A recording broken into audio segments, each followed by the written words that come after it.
Hello everyone. Today we'd like to quickly answer the question, how does Isaiah 53 point to Jesus of Nazareth being the true Messiah? First, I'd like to quickly counter any objections. First, I've seen the servant being mentioned as being alluding to the nation of Israel. Well, the servant in Isaiah 53 is Isaiah is describing a person man who is innocent, suffers in the place of others, bears this guilt voluntarily, will be cut off from the living, which is clearly the foretelling of the death and resurrection.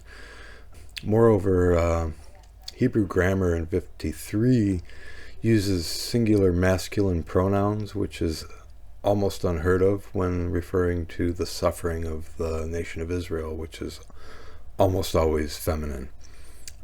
So that kind of disproves that notion. And before we get into 53, let's look quickly at 52. A few verses there, starting in verse 10.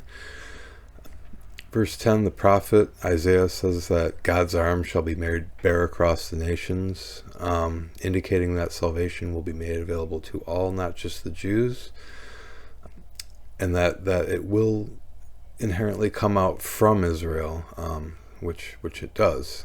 Jesus and the disciples were all Jewish. So,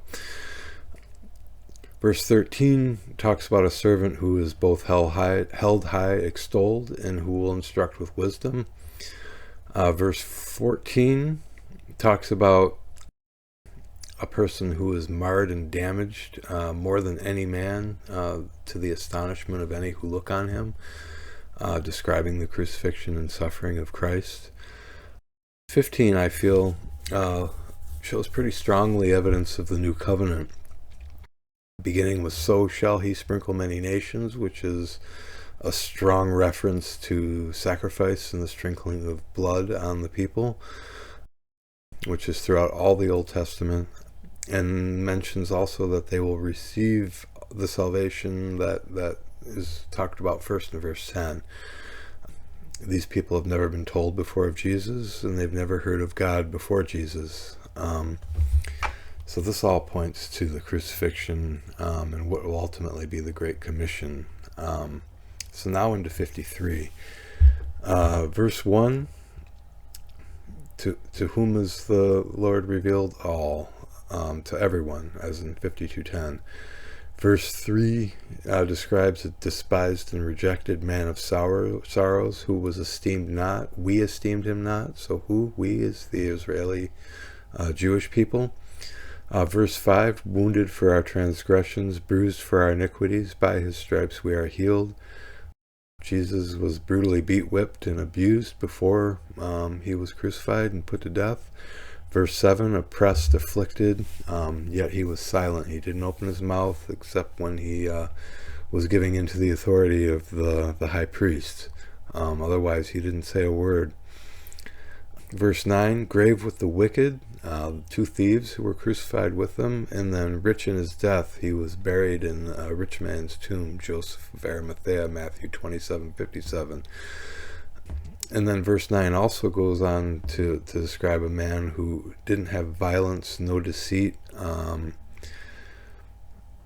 Show me a nation that has not deceived and has not been violent, Israel included. And Israel, Isaiah talks often about the iniquities of Israel, starting in chapter 1. They have rebelled against me, calls them a sinful nation, a people laden with iniquity, and etc., etc. Finally, the redemption is shown in verses 6, 10, 11, and 12.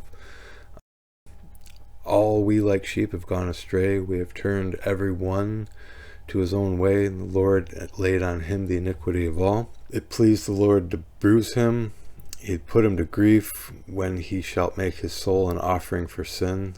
And then the rest of the passage there is quite clearly alluding to everything that Jesus talked about and foreshadowed throughout all of his teachings. And that there is my quick and dirty explanation of why Isaiah 53 clearly indicates Jesus of Nazareth is the Messiah. Thank you.